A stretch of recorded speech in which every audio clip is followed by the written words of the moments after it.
Coucou tout le monde, je suis ravie aujourd'hui de vous retrouver dans une nouvelle vidéo sur ma chaîne qui sera une vidéo où je vous présente les 10 livres de ma palle qui me tentent le plus parce qu'en fait ce matin je me suis mise devant ma bibliothèque et comme vous savez avec probablement une vidéo que j'ai fait il n'y a pas très longtemps, j'ai une palle assez importante et du coup ce matin en me mettant devant ma bibliothèque je me suis dit quels sont les 10 livres qui me tentent le plus. Et du coup je me suis dit oh tiens ça va être le sujet de la vidéo du jour, je savais pas trop quoi filmer. Donc du coup j'espère que cette vidéo vous plaira et puis on va commencer tout de suite. Alors il n'y a pas d'ordre particulier, c'est-à-dire qu'il n'y a pas le premier qui me fait le plus envie et le 10e. Pas du tout, ça a déjà été assez difficile d'en choisir 10 qui me font plus envie que d'autres puisque j'ai énormément de livres qui me tentent. J'en ai sélectionné 10 que j'aimerais dévorer tous en même temps. Mais déjà moi je n'arrive pas à lire 2 livres en même temps. Donc ils vont devoir patienter un petit peu. En tous les cas, c'est 10 livres qui me tentent énormément. N'hésitez pas comme d'habitude à me dire en commentaire si c'est des livres que vous connaissez, que vous avez déjà lus, me donner votre avis. Voilà, comme d'habitude, j'adore discuter après avec vous en commentaire. Et puis du coup, on va commencer tout de suite. Alors, le premier livre qui me tente énormément dans ma palle, et ça c'est en partie à cause, enfin grâce plutôt, à ma lecture en cours qui est Heartless, donc de Marissa Meyer. J'en suis, vous voyez, à la fin à peu près, il me reste une centaine de pages. Donc voilà, donc c'est l'auteur qui a écrit Les Chroniques lunaires. Donc j'ai les 3 premiers tomes dans ma palle et je n'ai toujours pas commencé Les Chroniques lunaires, mais comme j'adore ma lecture en cours, et bien évidemment que le livre que j'ai très envie de sortir de ma palle, c'est donc Cinder, puisque j'ai envie de retrouver l'univers voilà, des réécritures de contes. Alors ces 2 livres n'ont rien à voir, hein. Il y a juste l'auteur qui est en commun, mais voilà, ça ne fait pas partie des Chroniques lunaires, bien que les couvertures sont un petit peu dans le même esprit.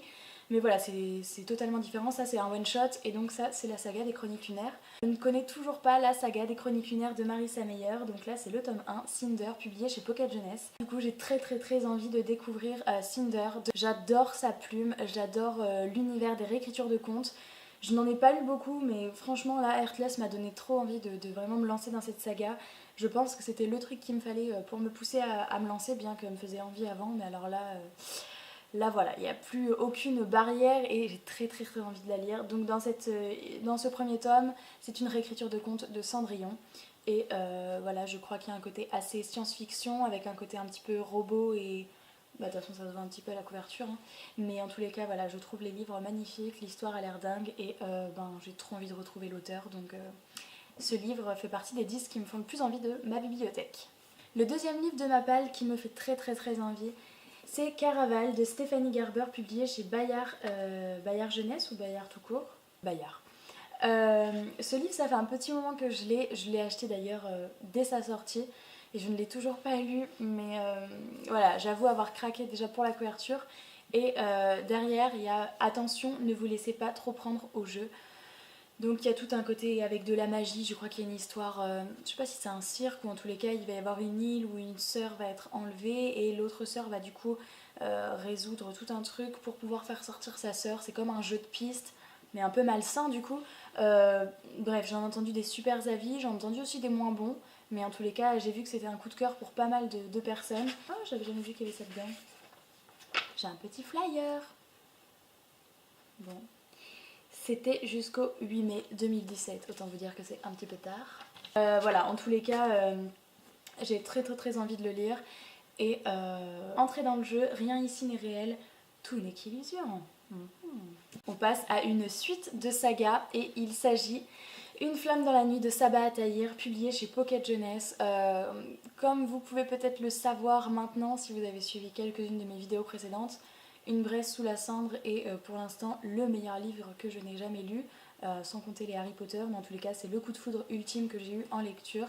Donc c'était il y a un an et je n'ai pas encore lu le tome 2 puisqu'en fait je sais que le tome 3 en anglais, enfin en VO, sort en 2018, mais du coup je ne sais pas quand est-ce qu'on l'a en France. Et en fait ça me bloque un petit peu pour lire le 2, puisque avant de lire le 2, j'aimerais relire le 1. Et donc je pense que quand j'aurai la date du 3, eh bien je me ferai le 1, le 2, un petit peu avant la sortie du 3 pour enchaîner avec le 3. Mais en tous les cas, ce livre est dans ma palle, il me fait toujours autant envie, mais là pour le coup c'est volontaire de le faire traîner. J'ai pas envie d'attendre trop longtemps après l'avoir terminé sans savoir quand est-ce que va sortir le tome 3. Donc voilà, cette petite merveille attend dans ma pile à lire et j'espère en tous les cas que je ne serai pas déçue parce que c'est vrai que j'ai énormément d'attentes ayant adoré le tome 1. Donc j'espère juste que j'aimerai autant que le premier tome. Une autre suite de saga, et le premier tome vous avez pu également le voir dans une de mes précédentes vidéos. Il s'agit de Neil, donc là le tome 2, Les Secrets de Neil, publié également chez Pocket Jeunesse, donc de Lynn Matson. Le tome 1 a été un gros coup de cœur aussi, il se place juste après Une Bresse sous la cendre. Et j'ai attendu longtemps avant d'acheter le tome 2, je le voulais d'occasion. Et puis en fait comme je le trouvais pas, j'ai acheté le tome 2 neuf cet été. Et voilà, il me reste plus qu'à le lire. Mais j'hésite en fait à relire le tome 1 pour vraiment me replonger dans l'univers.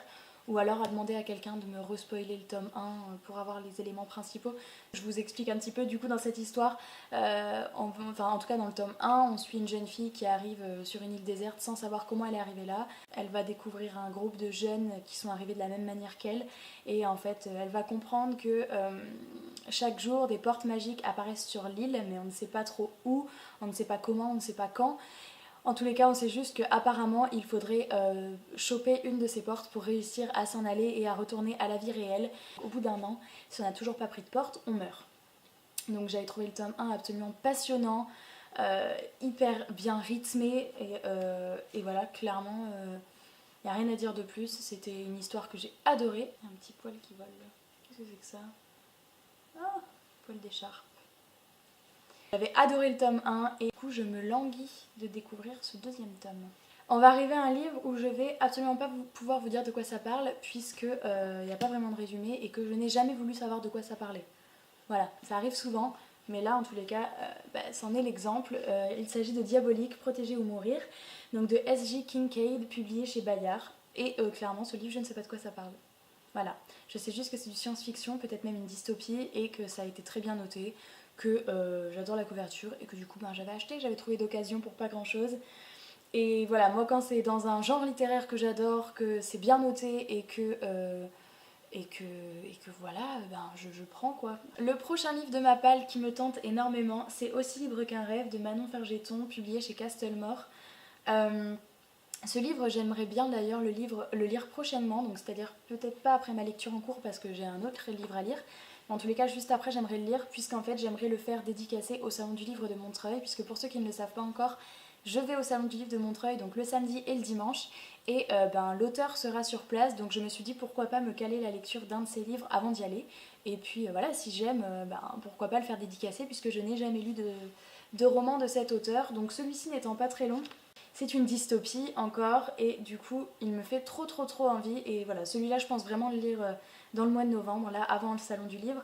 Dans cette histoire on va suivre deux jumelles, on est dans un univers où la date de naissance définit le niveau de vie qu'on va avoir, c'est-à-dire que plus on est né au début de l'année, plus on a un milieu de vie, des conditions de vie plutôt hautes, et plus on est en fin d'année, on a les métiers un peu moins haut placés, on est moins élevé dans la société et tout ça. Et on va suivre deux jumelles, l'une va naître le 31 décembre à quasiment minuit et l'autre va naître le 1er janvier, quelques minutes après. Donc il y en a une qui est au tout début de l'année et une à la fin de l'année. Donc voilà, elles ont que quelques minutes d'écart, mais au final elles ont un avenir qui va être totalement différent, et donc on va suivre un petit peu une rébellion contre ce système, je pense. Ce roman me fait énormément envie, je n'ai jamais lu d'avis dessus, donc clairement je ne sais pas comment il est noté. Mais voilà, j'ai très envie de découvrir l'auteur, j'ai très envie de me plonger dans cette histoire. Une dystopie, ça m'inspire, donc voilà, il sera lu prochainement, donc je pense que vous en entendrez parler dans pas très longtemps dans une vidéo update. Alors, le 6e livre qui me tente énormément dans ma palle, c'est Red Rising de Pierce Brown, publié chez Hachette Romans. Donc là c'est le tome 1. Comme j'avais entendu parler énormément de cette saga, surtout l'année dernière où il a fait un petit peu le buzz, du coup je l'avais acheté en ne sachant juste que c'était une dystopie absolument captivante et entraînante. J'ai vu vraiment énormément d'avis élogieux sur ce roman, donc je l'ai pris. Voilà, j'ai trop envie de le lire. Le 8e livre de ma palle qui me tente énormément, c'est The Effigies, donc le tome 1, Les Flammes du Destin de Sarah Rollet, publié chez Lumen Éditions. Celui-ci il a rejoint ma palle vraiment très récemment, c'est dans les derniers, je l'ai présenté dans mon book haul du mois d'octobre. Il fait vraiment super envie. Dans ce roman, donc c'est un fantasy il me semble, on va suivre des effigies, ce sont des filles qui ont des pouvoirs, donc selon les 4 éléments, donc il y a celle qui a les pouvoirs du feu, de l'eau, du vent et de la terre j'imagine. Le tome 1 est consacré au pouvoir du feu. Et en fait, c'est dans un monde où quand il y a une effigie, donc elles sont là pour sauver le monde, elles protègent un petit peu l'univers du mal, je pense. Et quand il y a une effigie qui décède, tous ses pouvoirs, tous ses souvenirs, tout ça sont retransmis à une personne aléatoirement, je crois, qui reprend tout ça pour devenir la nouvelle effigie de cet élément-là. Donc d'après ce que j'ai compris, il y a l'effigie du feu qui va décéder au combat, enfin en tout cas dans une quête, et du coup c'est une jeune fille qui va recevoir tous les pouvoirs de l'effigie du feu et qui va devenir du coup la nouvelle effigie. J'ai très envie de le lire puisqu'en fait, déjà ça fait un petit moment qu'il est sorti et le tome 2 vient juste de paraître. Donc du coup en voyant que le tome 2 sortait, je me suis dit il faut vraiment que je lise le tome 1 et du coup si ça me plaît, poursuivre avec le tome 2. Voilà. Le 9e et avant-dernier livre de ma palle qui me fait très envie, c'est Carry On de Rainbow Rowell, publié chez Pocket Jeunesse. Je n'ai jamais lu un seul livre de cet auteur qui est pourtant assez populaire. Elle a écrit aussi Fangirl et d'autres. Mais en tous les cas, Fangirl et Carry On, il me semble que c'est les deux plus connus. Enfin en tous les cas, moi c'est les deux que j'entends le plus parler. Donc déjà j'ai très envie de découvrir ce livre pour l'auteur, pour voir si ça me plaît. Et puis ensuite c'est du fantasy qui a un petit peu été comparé alors sans vraiment être pareil, mais qui a un petit peu été comparé à Harry Potter dans le sens où ça va être une école de sorcellerie. Voilà, je crois qu'il y a une romance aussi. Moi on me parle d'école de sorcellerie, rapport avec Harry Potter et une auteure que j'ai envie de découvrir. Et bien du coup j'ai très envie de découvrir Carry On. Enfin le dernier livre, le 10e livre de ma palle qui me fait très envie, et là c'est parce que j'en entends parler un peu trop, c'est Six of Crows de Laïs Bardugo, publié chez Milan. Ce livre a déjà fait le buzz quand il est sorti, je n'en vois que des coups de cœur, et puis récemment Grisha du même auteur a été publié chez la maison d'édition, je sais plus, je vous le mettrai ici, je sais plus chez quelle maison d'édition, Milan aussi j'imagine. C'est une duologie, Six of Crows, et voilà, je n'en ai vu que des coups de cœur. Je crois que j'ai jamais vu une déception sur ce livre. Du coup, voilà, je l'avais trouvé d'occasion. Il est super lourd ce livre, c'est du papier qui est épais. Il fait quand même 550 pages. Après, c'est du jeunesse, donc c'est quand même écrit assez gros. Clairement, ce livre, je peux rien vous en dire de plus. Je sais juste que si j'adore, je pense que je me procurerai Grisha. Pour l'instant, je ne veux pas l'acheter puisque je me dis que j'ai quand même ce tome-là dans ma pile à lire.